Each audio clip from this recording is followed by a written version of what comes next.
I like to wander around a good bookstore once in a while, but there's one kind of book that always looks out of place in there to me. It's the bookstore equivalent of television soap opera, these romantic novels.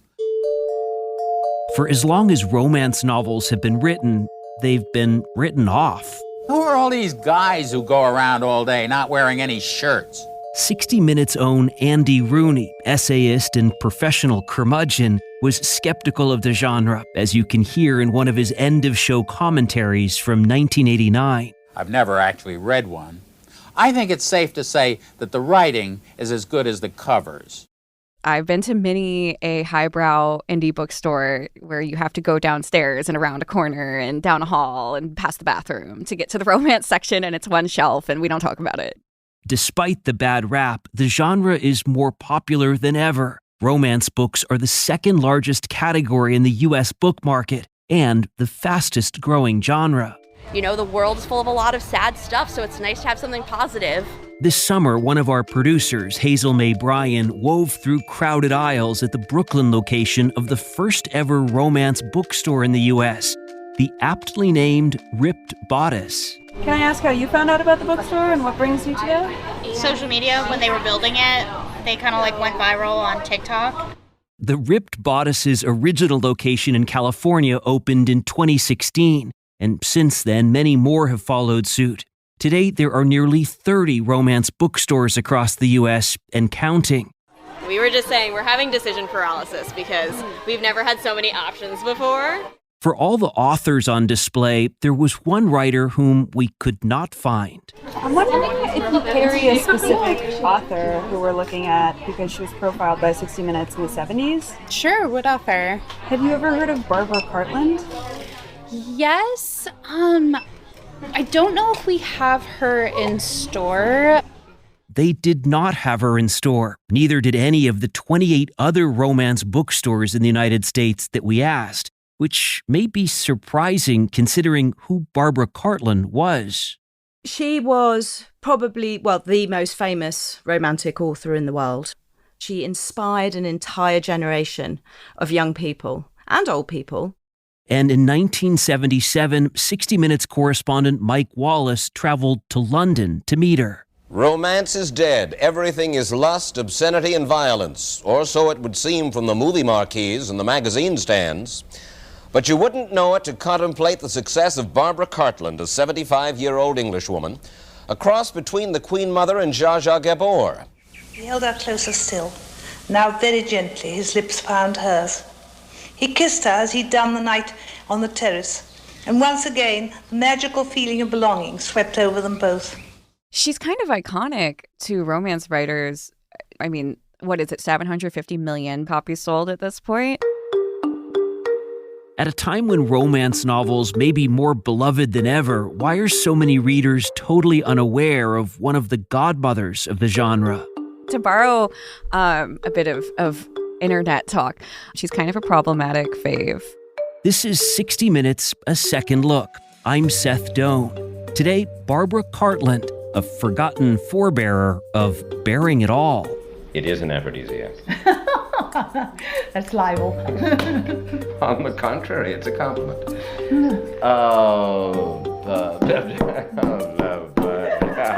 Where do we go from here? I heard you just had laryngitis. I have laryngitis, which is the reason for the deeper than normal voice. It's actually giving romance novel narrator, so you're doing great. Exactly. I got laryngitis at just the right moment for this interview. This past September, I spoke with best-selling author Casey McQuiston. My titles include Red, White, and Royal Blue, One Last Stop, I Kissed Char Wheeler, and my latest, The Pairing, came out in August. Congratulations. Thank you. And we should address your pronouns are they, them. That is correct. We wanted to talk with McQuiston because they've been heralded as a romance wunderkind by a number of major news outlets, New York Times, Vanity Fair, NPR, Time, and Rolling Stone, and because we wanted an insider's take on the legacy of one of their literary ancestors. She's a complicated person, and she, I think, has a complicated relationship with women. I think it's very, very interesting to look at her work now, you know, decades later. Mike Wallace sets up the whole 60 Minutes story, and he introduces Barbara Cartland to viewers, saying she's a cross between the Queen Mother and Zsa Zsa Gabor. She has written 200 romantic paperbacks, all of them set in the 19th century. 70 million copies are in print around the world. Her American sales alone have brought her $1 million in royalties in just the last 2 years. When you hear those numbers, how is that as an author? I mean, it is mind-boggling to actually look at her numbers. Listen for a moment as she sits in her library dictating her latest improbable chapter to one of her trio of secretaries. He smiled, his twisted smile, as he added, I fought against loving you, my darling. I fought with every instinct in my body. The intro for her in that, I need to be clear how much I loved her in that segment. She's iconic. Everything she's doing is high camp and glamorous and incredible. Now, did you, Casey, identify with Barbara Cartland's writing style, dictating to secretaries from bed? Is that how you do it? No. I do often have my dog next to me, but she is much less helpful than a secretary. I personally prefer to use my keyboard. Can you describe, because this is a podcast, yes, you're a writer, is there a way to describe the Barbara Cartland we see in the 60 Minutes piece? Oh my God. Well, I do think the description of Queen Mother meets Zsa Zsa Gabor is kind of perfect. You work very hard on the image of Barbara Cartland. This interview that we are doing at this moment. Mm-hmm. You determined that you wanted to be dressed to the T. I wanted to look like myself. This is the Barbara Cartland image of romance. I mean, imagine she's 75 and her sit-down interviews, she's basically on a throne in her home with beautiful like brocade curtains behind her, giant flower arrangements, holding her little like white Shih Tzu or Pekingese or whatever it is, wearing the Queen's jewels, like the biggest necklace you've ever seen in your life, and a full beaded like baby pink ball gown. Her hair is set, baby. She got that thing set at the salon. It's not moving for 3 to 4 weeks. She did not just get up from bed. She did not just wake up. I don't think she's wearing a tiara, but like spiritually she is. Oh, I saw the tiara, the imaginary tiara. The implied tiara. For like other parts of the interview, she's in her bed dictating. She's answering calls on her the phone 3 rings. Separate rotary phones. Hello, darling.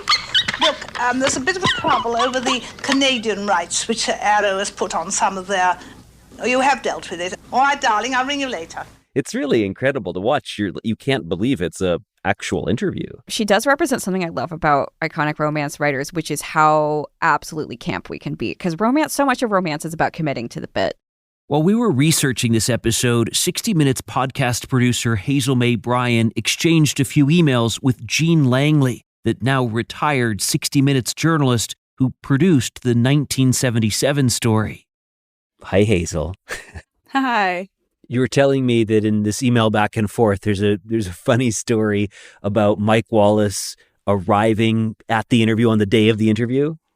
Yes. Apparently, it was one of the hottest summers on record, the summer of 1976. And when Mike Wallace got to Barbara Cartland's for the interview, he looked pretty hot. He looked pretty warm. It's a romance novel piece. Yeah. We have to specify. Warm as in sweating, not hot as in hot. Exactly. Will you read some of her email for us? Yes. When he arrived at around 10:30 a.m., him being Mike Wallace, Barbara made her entrance down the lavish staircase in full regalia.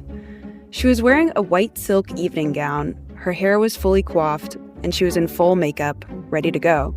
She was never late. Seeing that Mike was looking rather hot, she immediately told him that he should go and take a shower before he considered doing the interview with her. Mike thanked her, but said that he was fine. "No, you're not," she exclaimed. "You must take a shower." This is amazing. It's so good. The battle lines were drawn. The argument went on for some time, but in the end she won. Like a naughty schoolboy, he finally meekly agreed, and she took him to a guest bathroom. I checked, this is in parentheses, I checked him afterwards to make sure he had really taken a shower, and yes, his hair was still damp. It's fabulous. I can just see the whole thing. By the time that Mike Wallace met with her, Cartland had been writing for more than 50 years. After the First World War, my father was killed in 1918 and I had no money, my mother had no money, and they said you must get a job. And my mother said to me, darling, I think you better be a receptionist or a secretary to a doctor, because she thought doctors had no sex, something I can tell you is quite unrelated to fact. And I was dancing all night and having a wonderful time, and the last thing I wanted to do was to go and do a job from 9 to 6 or whatever it was in those days. And so I said, I should write a novel.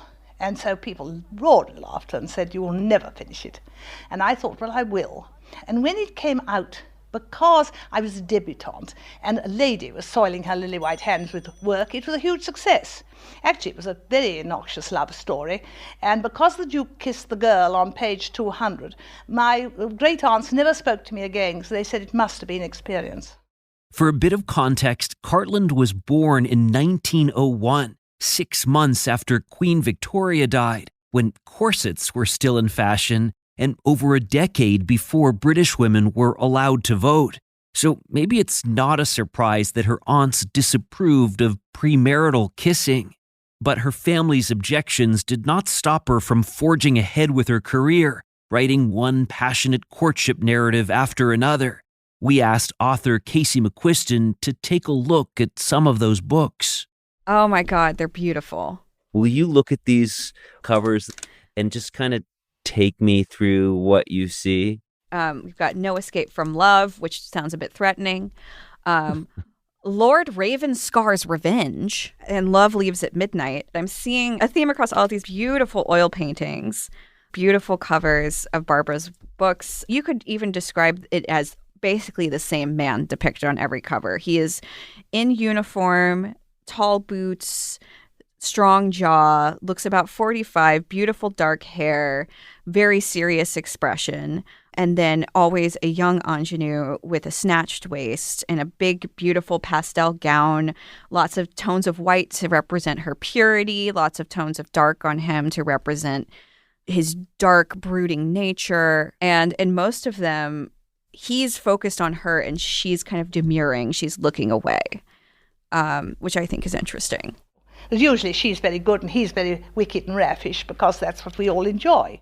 That mode of romance, pure chaste heroine, dark brooding man, had long been familiar to readers. Think Jane Austen.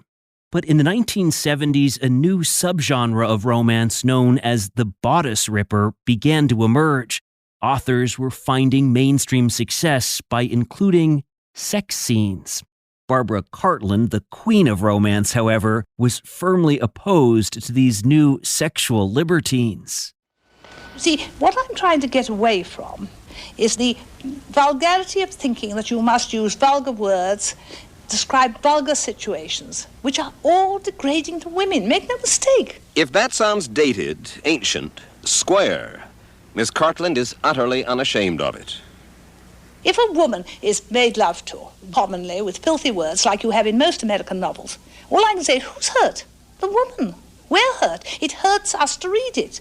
I did a little survey amongst all my secretaries, all my friends, and all the young married women I did, and I said, when you have an erotic fantasy, and perhaps you're being undressed, what is the man wearing? And they said, all his clothes, if possible, uniform. Now, that is true. What they want, you see, is the virgins, which all my heroines are, because that is the purity of romance. While Cartland flatly refused to include sex in her novels, she seemed to surprise Mike Wallace by just how candid she could be on the subject. And you mean to tell me, Miss Cartland, that on a moonlight night, never were you tempted to have the gentleman do more than brush his lips against yours? You see, it's very difficult to explain to people now, young people like yourself. Just a note, Mike Wallace was 58 at the time of this interview. You don't understand. We didn't know about things. Do you know that I'd had 6 proposals of marriage before I knew how people had babies? I asked my mother, and she told me, and she didn't tell me very precisely, and I was so shocked.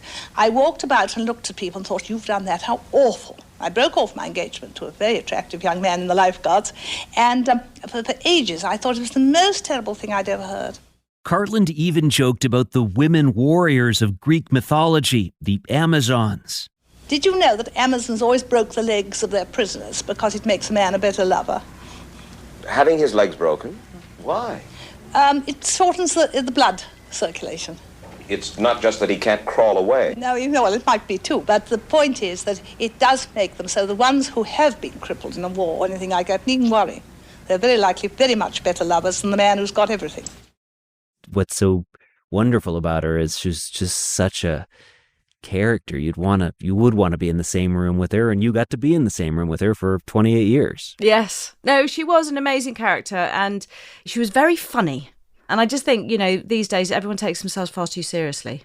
This is Tara Parker. I'm the youngest granddaughter of Barbara Cartland. She has 6 grandchildren. What did you think when you saw the 60 Minutes piece on your grandmother?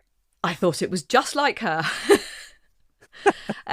She was, as ever, very forthright in her opinions and very articulate about what it is that she believed in. And she was very straightforward in that view and quite happy to argue the opposite with other people if they disagreed with her. Coming up on 60 Minutes, a second look, pulling back the brocade curtain on the Queen of Romance with one of the people who knew her best. She was the most extraordinary person, and I'm so proud that she was my grandmother. And what was it about her novels that inspired the devotion of millions of adoring fans, including one princess? Diana, actually, when she was young, was an avid reader of Barbara Cartland books.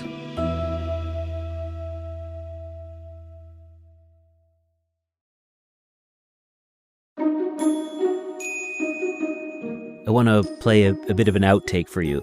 This is you and your sister, Iona. Open your presents, come on. Tara, give Granny. Here, Tara, dear. Look at Tara's doll. Whoops! That's just what she wants. Did you want that, darling? What do you say to Granny? Granny. Oh, that's a Give me, Granny, nice big kiss. Why do you laugh? Oh, well, that's just such a lovely... I don't remember that doll, if I'm honest. But we had wonderful Christmases there, and it does bring back memories of those days. I've not heard that before. That's brilliant. This again is Tara Parker, Barbara Cartland's granddaughter. You were smiling while you were listening to that. As a grandmother, she was always very, very busy, but she always had time for her family. For her, it was really, really important. And also, as I grew up, if I ever had need for some advice about romance, she was definitely the right person to go to. I can imagine. Did you ask her? I did. For advice? I did. What types of things? I couldn't possibly divulge that. Oh, please. You're joining us now from Camfield Place, yes, where Mike Wallace visited your grandmother. This is where her cottage industry churns out romance, Camfield Place. 400 acres of rolling countryside, 17 miles outside London. The same spot, incidentally, where Beatrix Potter wrote her Peter Rabbit stories. How much time did she spend working? A lot. Very, very, very disciplined. Miss Cartland dictates a new book every 2 weeks. She never misses a deadline. And what's incredible, I think, is that every character is different. The situations are different. The adventures that they have are all different. I read all the possible diaries of the period.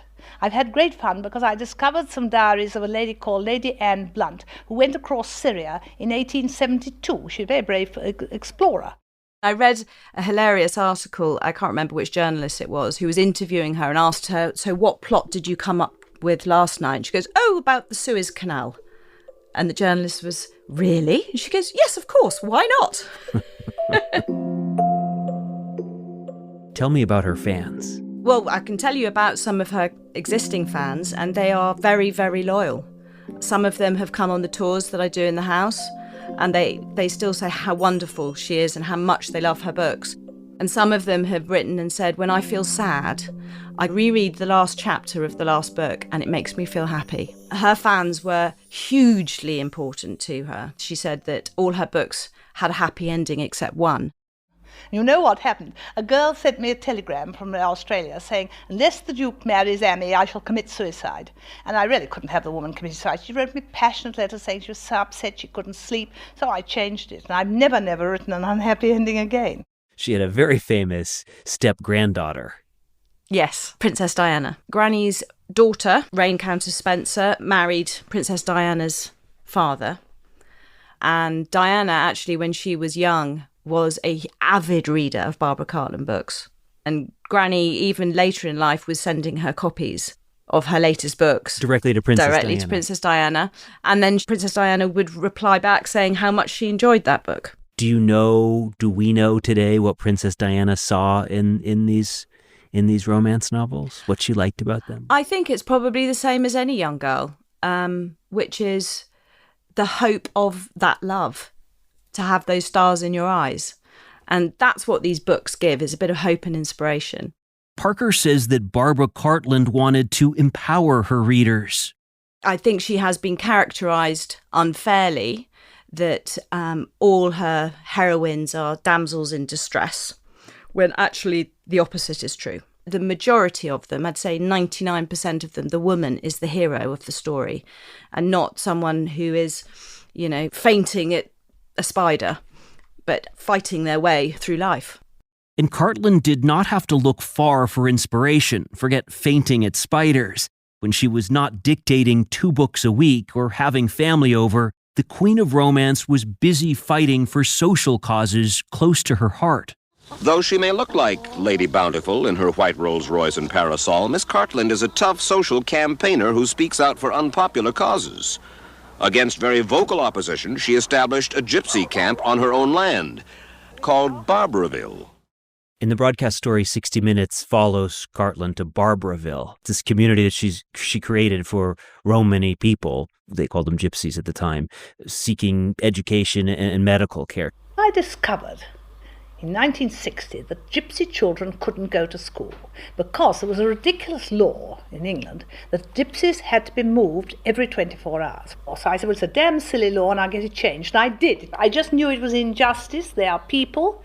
They bleed if you prick them, and something had to be done for them. And it was the most unpopular thing I've ever done. She's always said that was one of her greatest achievements. But other things that she did was she campaigned heavily for pay and conditions for midwives because she realised quite how important they are to women.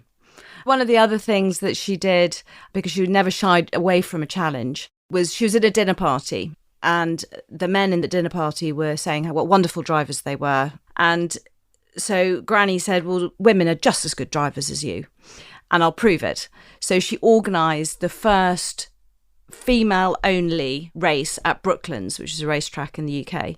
And even still today, there is a Barbara Cartland room celebrating the fact that she organised the first ever female race. Writing books, racing cars, and fighting for human rights were not her only passions. She likes to call herself the Queen of Health. She endorses assorted natural foods but takes not a penny in royalties. She thrives on vitamins, 90 of them a day, plus honey, and she does missionary work in London's health food stores. So, what you're saying is that vitamins, natural foods, healthy living. Healthy living. In other words, contributes to romance. That's why the two go together. If you are filled with all the wonderful food, which you have to take in vitamin form, you'll be sexy. Don't worry about that. How do you fulfill yourself when you have all of this extraordinary sensual energy? Now, darling, I'm 75. Come on. I'm too busy to have lovers. I really am. It takes up such a lot of time. And I have all the fun by, as I say, being in love with the most romantic, marvellous, attractive men in my books. You mentioned that really Cartland was the kind of archetype for the modern celebrity. Absolutely. The self-promotion, travelling all around the world to go on TV shows, radio shows. It wasn't just the romantic novels. She had her own range of fabrics, which was called Decorating with Love. She had her own scent. She had her own face cream. And she would happily go on any chat show and talk about anything. The difference, I think, with what she managed to achieve versus modern day celebrities is that she didn't have the luxury of technology and computers. I do joke that thank goodness X or Twitter wasn't around because she would be all over that. You think she would have liked it? Oh, she would have loved it, yeah. Would she have been dictating tweets to her secretaries? Definitely, yeah. Miss Cartland, does it bother you that the literary world looks down its nose at you? You know, what they really like is a good Russian novel, with everybody full of heavy gloom, contemplating a dead rat in a sewer. I mean, that's not me, and I couldn't care less. What I mind about are the people who read me. And the people read me. At the time that your grandmother was writing these novels, romance novels were looked down upon by the sort of literary elite. What effect did that have on her? I don't think it had any effect on her. Because she was aware of it. She was aware of it, but she wasn't writing her books to be the next, Bronte sisters or Shakespeare or Dickens. She wasn't trying to do that. She was writing for the normal working woman or the woman at home. And that is why, if you actually look at her books, she never really uses long words. All the sentences are relatively short, so that whatever your level of intellect, you could still enjoy the story. So she was writing for the normal person. And that was deliberate. Because again, it was going back to, she wanted to bring happiness to those people who may not have it. But it was not just literary elites who took umbrage with Cartland. The Daily Mirror once called her a kind of pink vitamin-fed vampire living on sweetness, light, and virginity. And in the 1970s, many within the burgeoning feminist movement took aim at her work for allegedly upholding the patriarchy. One leading activist, Germaine Greer, called Cartland's body of work titillating mush. You know, you deplore women's lib, and I'm not sure that I understand why you deplore women's lib so. But I still think men are wonderful and superior to me. I think a clever man is, I think a stupid man is preferable to a clever woman. I'd rather be with men. Why? Because I like them better. Then you cannot have a good deal of respect for all these millions of women. Well, I do in a way. I love individuals, but I don't like women collectively. It's quite a different thing. You're trying to twist me on that. Now, you want to twist me. I refuse to be twisted. What I don't like about women is I find them rather frivolous. So that by and large, they are not the equivalent of men, as far as... Not yet. They may come to it, but not yet. Mike Wallace spends a lot of time trying to square the fact that your grandmother, who presents as a fiercely independent, outspoken, successful woman and writes for an audience of largely women, professes almost a sort of disdain for women. You know her better than Mike Wallace did. How do you reconcile these two seemingly contradictory aspects of Barbara Cartland? Well, I think her last comment says it all. Not yet. So when she started work at a young age, the majority of women in that era did not work. And she would be able to explain this better herself. But my belief is that she enjoyed the company of men more purely because the conversation was about politics or about work or about something like that. Whereas because a lot of women didn't work, she wasn't that interested in the sort of more domestic conversations. And that's why I think she would be absolutely thrilled with the progress that women have made now. You know something? You decry women's liberation, and you may be just about the most liberated woman I have come across. I'll lead it. Why not? That's right. New crusade? No. Let me have a man's liberation. I don't think they need it, poor darlings. I think you're being downtrodden. Really? Yeah. What would you have us do? Be much more masterful, much more commanding, much more authoritative, much more passionate. What do you think your grandmother would make of this boom in the sales of romance novels today? Well, I think she'd have something to say about some of them. I shan't mention elaborate, names. Please. She would always think that romance is timeless. Popular trends change, but the concept of two people falling in love and being happy never changes. When we come back, the enduring reason to read romance. I like believing in happy endings. I like believing that things work out and that you can have all that you dream. And how the genre has changed. I primarily read queer romance. Nobody can see my hat, but it says read queer all year. So I love just being able to experience that from the page. What is it about the genre that really appeals to you? I don't know, I just kind of love. When podcast producer Hazel Mae Bryan went to the Ripped Bodice in Brooklyn on Romance Bookstore Day, she found an enraptured fandom. I love reading the romance books, but like even more, me personally, I am so into the community. If romance used to mean a novel about a virginal ingenue and a dark, brooding man, now you can find romance stories about all kinds of people. They had a plus-size romance section. I was like, finally, I don't have to read about someone who doesn't look like me. I kind of love that, like, a lot of the female leads do have it all, and there's always a happy ending. It's definitely the most inclusive genre, I would say, out of all of them. Best-selling romance novelist Casey McQuiston says that when they started their career, those strides toward being inclusive were just baby steps. I think at the time, in 2016 was when I started writing Red, White, and Royal Blue. It certainly was not really precedented to see a mainstream, like as we call them, like Big Five published romance novel that was queer, that where the main pairing was queer. It was extremely rare. McQuiston's debut novel, Red, White, and Royal Blue, depicts a fictional love affair between the son of an American president and a British prince. There wasn't a lot of precedent for it. And even in 2018, when I signed my first book deal, so many editors and so many agents told me that they loved the manuscript, but they did not see a place for it in the market, and I guess they were wrong. You were surprised by its success? Absolutely. Absolutely. I came into this industry, I was like what we call a slush pile. And it stacks up and becomes slush? Yeah, that's what we call slush pile. And so I was floored by how broadly I think it was embraced by romance readers, by fans of pop culture, by readers in general, fans of rom-coms. Never expected it. Book Talk, the book reviews on TikTok, yeah, was really important for you. Yeah.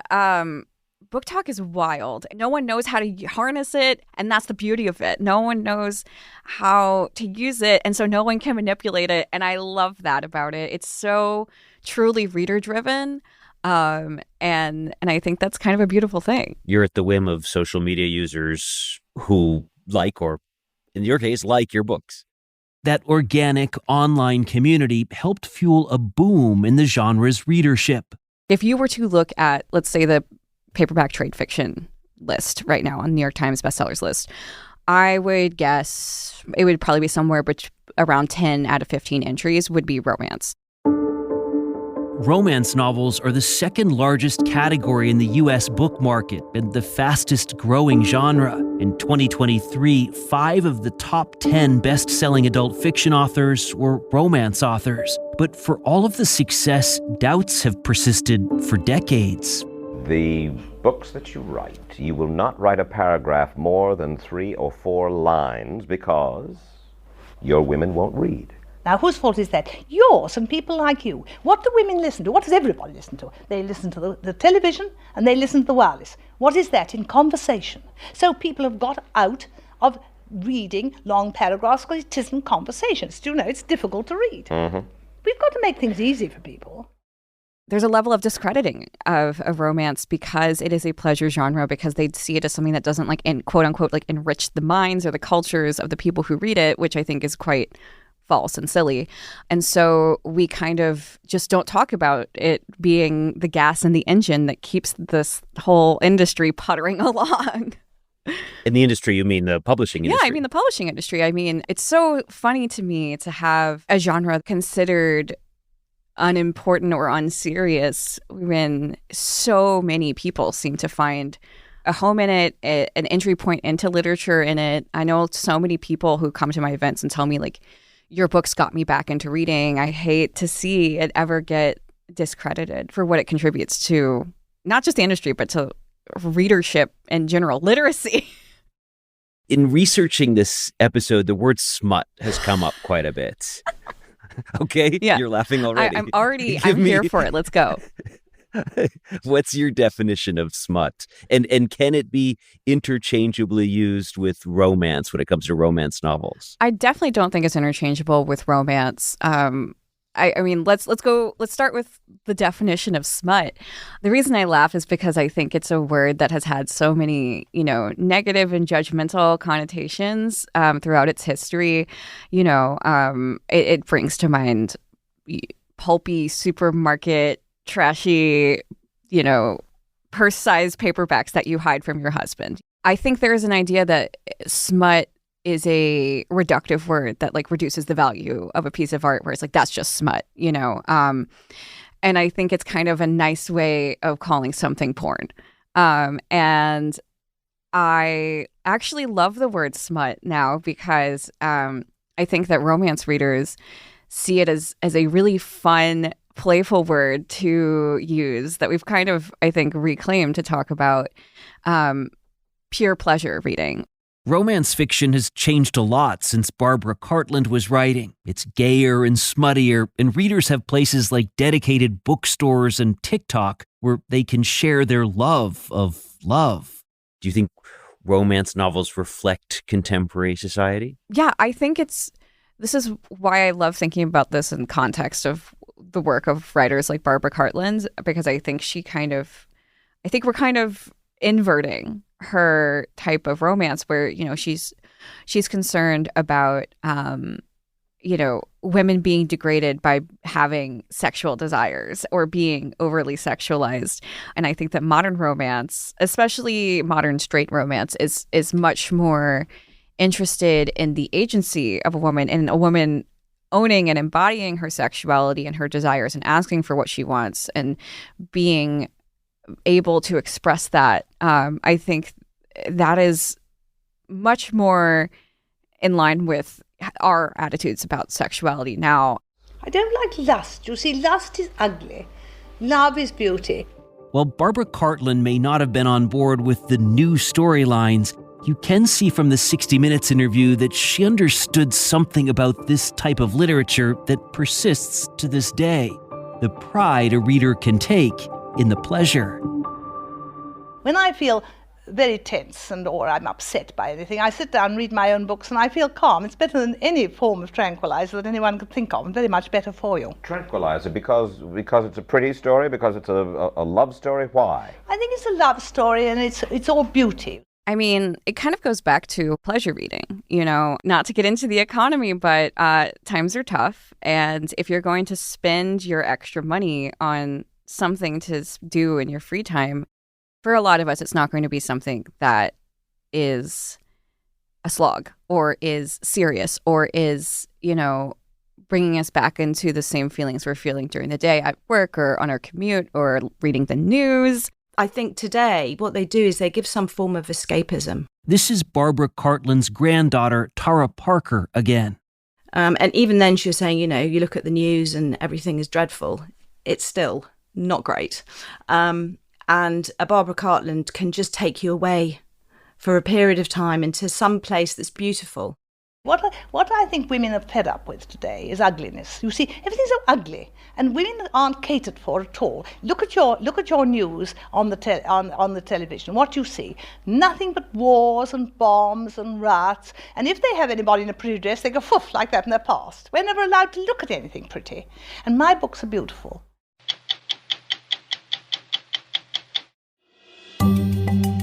This episode of 60 Minutes, A Second Look was produced by Hazel May Bryan.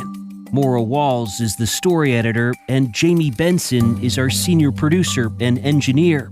Recording assistants from Alan Peng, Marlon Policarp, and Tony Onuchukwu. Bill Owens is the executive producer of 60 Minutes. Tanya Simon is the executive editor, and Matthew Polivoy is the senior producer. Invaluable support from Megan Marcus of Paramount Audio. Jean Langley produced the original 1977 broadcast story for 60 Minutes titled Queen of Romance. She said that out of the 100-odd stories she produced for 60 Minutes, this story was one of the most enjoyable. Thanks also to the crew and editor of the original piece. Special thanks to Catherine Morgan, Pamela Regis, Jean Langley, and the folks at the Ripped Bodice bookstore. And as always, a very big thank you to the incredible team at CBS News Archives, who helped make this podcast possible. I'm Seth Doane. We'll be back next week with another episode of 60 Minutes, A Second Look. In the meantime, please leave us a rating and review. It helps more people discover our show. And thanks so much for listening.